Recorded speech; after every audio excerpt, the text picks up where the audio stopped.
You see the tears welling up in their eyes. The playground is slight, the failed math test, the birthday party they weren't invited to. Your heart cracks.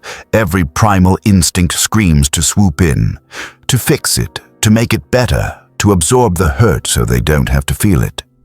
We have been sold a lie that good parenting means being a shield. But what if the greatest gift we can give our children isn't protection from the storm, but the ability to dance in the rain? What if our job isn't to clear the path, but to be the coach who teaches them how to navigate any path, no matter how rocky?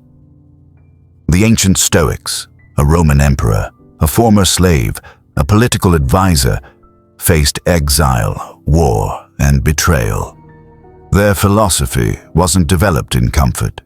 It was forged in the fires of real adversity. They didn't seek to avoid hardship, they sought to be transformed by it. To become anti-fragile, a term coined by modern scholar Nassim Taleb, meaning not just to bounce back, but to grow stronger from shocks and chaos. This is not a parenting theory. This is the ultimate playbook, battle-tested for millennia, for raising kids who don't just survive life's inevitable knocks, but who welcome them as their greatest teachers. The goal: building the inner citadel. Forget the impossible dream of a perfect, pain-free childhood. That quest creates fragility. The Stoic parent's mission is to help their child construct an inner citadel, an unshakable fortress of character built on the 4 classical virtues. Courage. Not the absence of fear, but the will to do what is right, even when they are afraid. Justice. Treating others with fairness, kindness, and empathy. Temperance. Practicing self-control and moderation. Wisdom. Knowing the difference between what they can change and what they must accept. We do this not by giving them answers, but by teaching them how to think. We become philosophers in sweatpants and soccer cleats, guiding them through life's little agoras. The 4 Stoic frameworks for modern parents.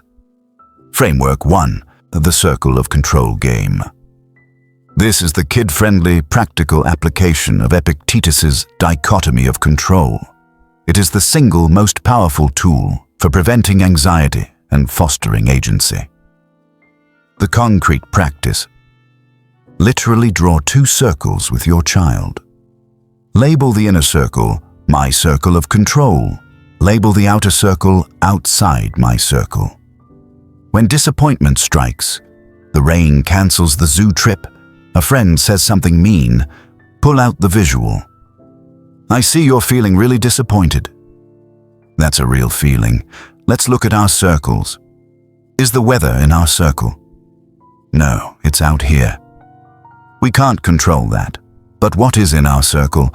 We can control building the most amazing pillow fort zoo the world has ever seen.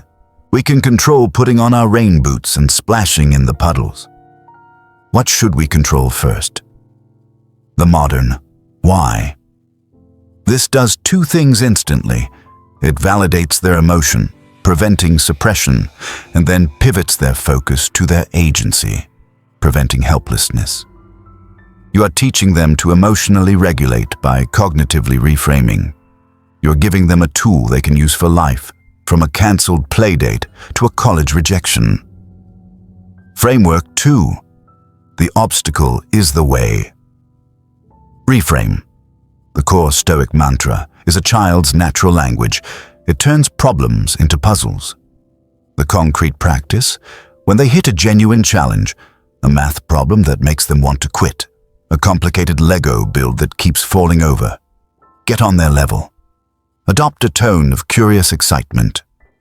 Whoa, look at this. This isn't a stopping problem. This is a solving problem. This tricky obstacle is here to teach us something. What do you think it's trying to teach us?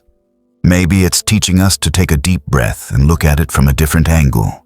Maybe it's teaching us that it's okay to ask for help. Let's outsmart this thing together, the modern why. You are fundamentally reframing their relationship with failure.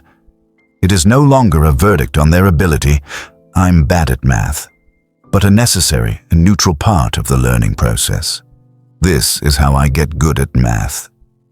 You are building grit and creative problem solving.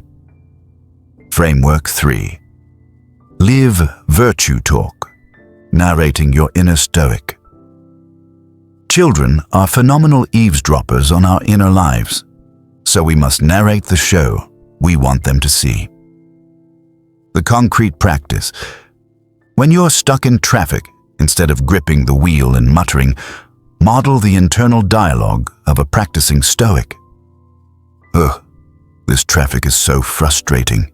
I feel my shoulders getting tight and I'm getting angry. But getting mad won't magic these cars away.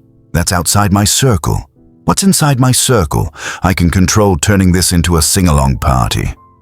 I can control calling grandma to chat. I choose a better use of our time. The modern why. You're giving them a front row seat to emotional alchemy. They see that negative emotions are normal, but that we have a choice in how we respond. They see the virtues of temperance, managing anger, and wisdom, applying the dichotomy of control in real time. This is more powerful than any lecture. Framework 4. Gratitude and Amor Fati, finding the hidden gift. This moves beyond standard gratitude practice into true Amor Fati, the love of one's fate, good and bad. The concrete practice, at the dinner table or during bedtime, move beyond. What was good today? Ask 2 specific questions. 1. What was a challenge you faced today? What's one thing it taught you? This forces them to find the lesson in the struggle. 2. What's one thing you can find to be grateful for, even if something didn't go your way? Even though I struck out in baseball, I'm grateful my team cheered for me. Even though we were late, I'm grateful we had extra time to listen to our favorite podcast together. The modern why. This trains their brain's reticular activating system to actively scan for the positive and the instructive in every situation. It is the neurological wiring of resilience and optimism. They learn to love their entire story, not just the easy parts. The Stoic meltdown manual, the spilled ice cream cone. The scenario, the eagerly awaited ice cream cone tumbles off the scoop and onto the hot pavement. The standard reaction, oh no, don't cry, it's okay, we'll get another one. This rushes to fix the problem, inadvertently teaching that sadness is an emotion to be avoided and that mom/dad is the solution to all hardships. The Stoic reaction. 1. Validate and label, connect. Get down to their level. Oh, sweetheart, that is so disappointing. You were so excited for that. It's absolutely okay to feel sad and frustrated right now. I get it. This honors the emotion and makes them feel seen. 2. Control check. Accept. We can't control that the ice cream fell. That's a fact. It's in our outer circle. That really stinks, but we can't change it. This teaches radical acceptance of reality. 3. Pivot to action. Empower. So what's in our inner circle? What can we control? We can control walking back to the ice cream shop together. We can control choosing a new flavor. Or we can control going home and making an epic sundae with sprinkles and whipped cream. You are the boss of what we do next. What's your choice?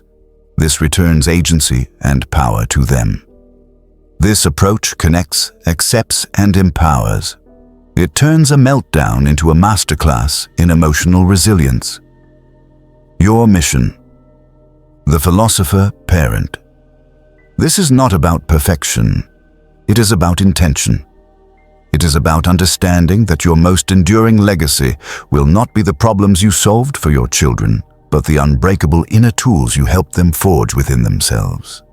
You cannot give them a perfect life, but you can give them the Stoic strength to live any life well.